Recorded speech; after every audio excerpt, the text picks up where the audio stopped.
My name is Eleanor Hayes. I'm 58 years old, and if you were sitting across from me right now in my little living room with a cup of warm chamomile tea between your hands, I would look you in the eye and tell you life has a way of breaking us just to show us the strength we didn't know we had. Some nights, when the house is too quiet, I sit by this old lace-curtained window and watch the streetlights glow against the dark. I remember a time when my life felt just as warm and bright before disappointment, before betrayal. There's a framed photograph on my mantle, a younger me in a pale yellow dress, eyes full of hope, standing beside the man I once believed was my forever. His name was Michael Reeves. Broad shoulders, soft-spoken, the kind of man who held your hand like he meant to never let go. I fell in love with him when I was 25, and back then, I truly thought love was enough to protect us from all the storms life could bring. I grew up in a modest home, raised by a mother who worked nights at a diner and a father who died too early, leaving more memories than years.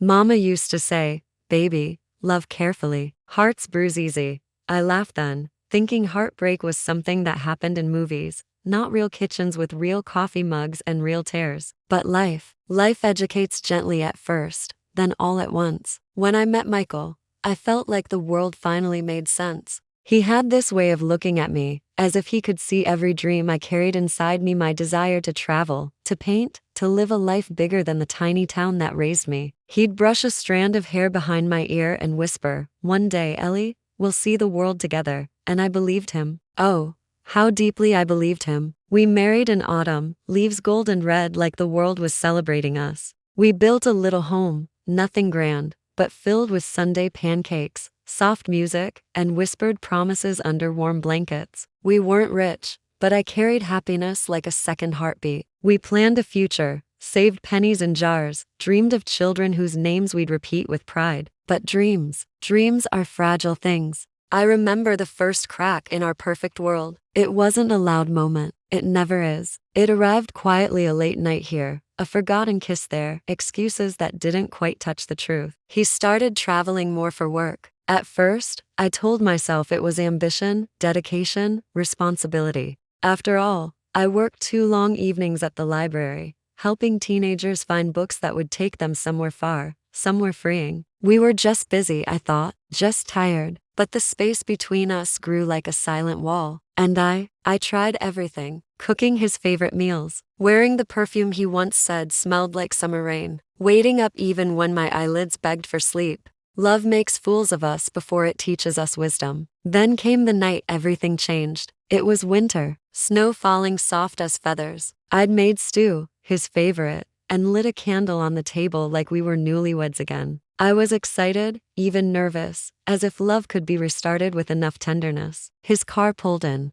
I smoothed my dress, touched my hair. When he walked through the door, his eyes weren't tired, they were somewhere else entirely, like his heart had traveled without him. And on his coat, a scent, not perfume I owned, not anything from our shared world, but something foreign, sweet, floral, and young. He didn't realize I noticed, or maybe he hoped I wouldn't. He kissed my forehead, not my lips, a kiss that felt like a goodbye disguised as routine. Later that night, I heard his phone buzz, just once, a simple glow in the dark. I shouldn't have looked, but betrayal has a way of whispering its invitation. One tap, one message. "Good night, love. I miss you already."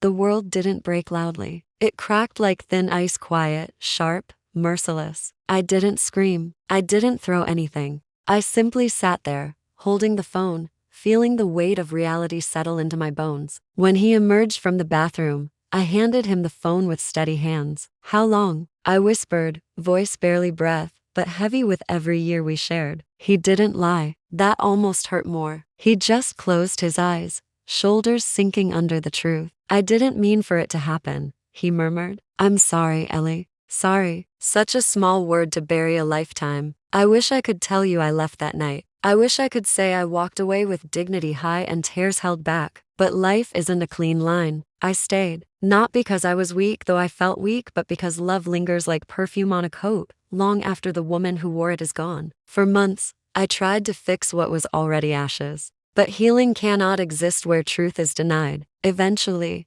the silence became louder than his apologies. One morning, sunlight streaming across our kitchen table, I looked at him and realized I wasn't holding on to him anymore. I was holding on to the woman I used to be when he loved me. So I let go. Divorce papers are cold things, ink, dates, signatures. But walking away was warmth. It was breath. It was life returning to an old tired body. I moved into this small house, planted roses outside, built peace with my own two hands. Some nights are lonely, but loneliness with dignity is better than company without respect. And yes, I forgave him, not because he deserved forgiveness, but because I deserve freedom. Now, when I look at younger women bright-eyed, hearts open, I want to hold their hands and tell them this: love should never cost you your voice, your dreams, or your worth. A partner should be a home, not a hurricane. And loyalty, true loyalty, comes from two hearts choosing each other, not one heart clinging while the other wanders. If life has taught me anything,